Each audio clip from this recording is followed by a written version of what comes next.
Hello, dear friends. Welcome to this program, Moments with God, where I hope you are becoming aware more and more that we need a spiritual renewal, a spiritual deepening, or even a spiritual awakening. And I hope you have subscribed to this channel and you are also sharing the video with others.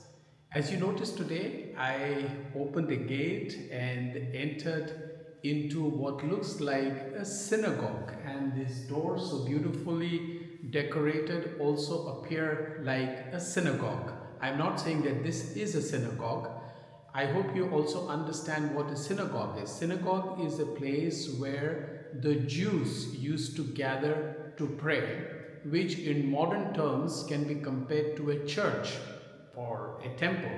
But synagogue was basically for the Jews where they gathered to pray. And why am I speaking about the synagogue? Because today in the gospel, Jesus has come to a synagogue.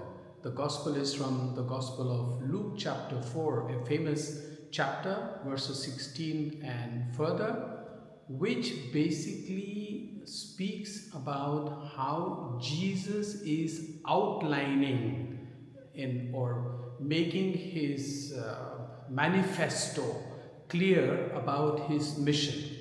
Remember, Jesus was a Jew and many considered him as rabbi or master in their terms, or like a priest.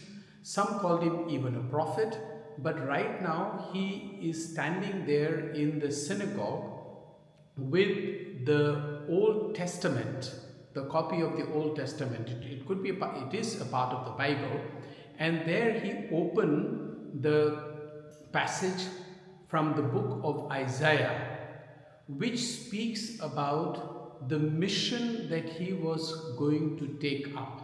And his mission is quite simple, and he puts it also in very simple terms about what he has come to do.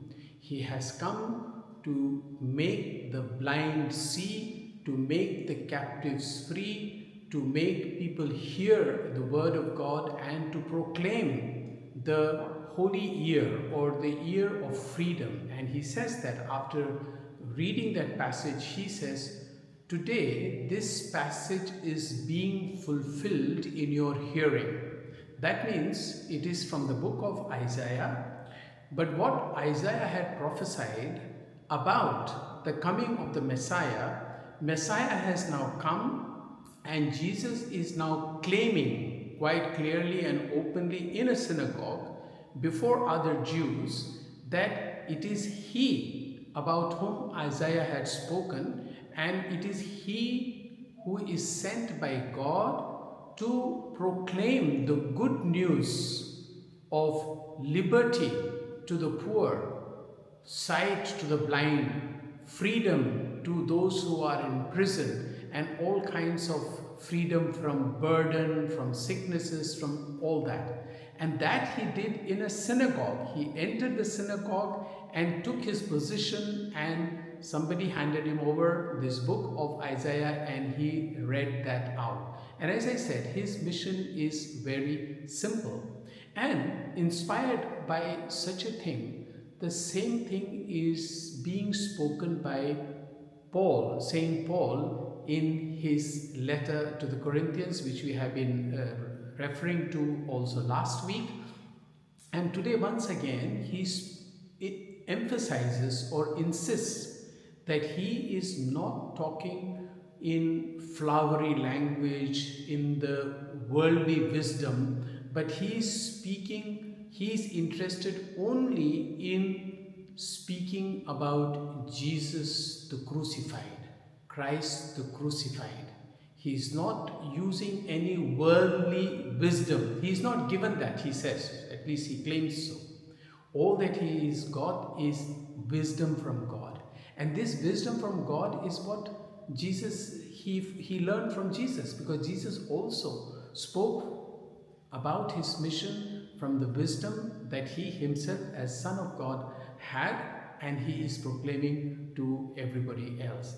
I am sure you would love to hear this good news of Jesus, that he came to make us all free from the burden of sin, free from the burden of rules and regulations, free from the burden of oppression, free from the burden of sicknesses, on all kinds of freedom that Jesus came to give and he achieved by dying on the cross. I am sure you will take advantage of Jesus's preaching and proclaiming the word of God. And if you would like to subscribe to this channel, you may do it now. I wish you all the very best. Thank you.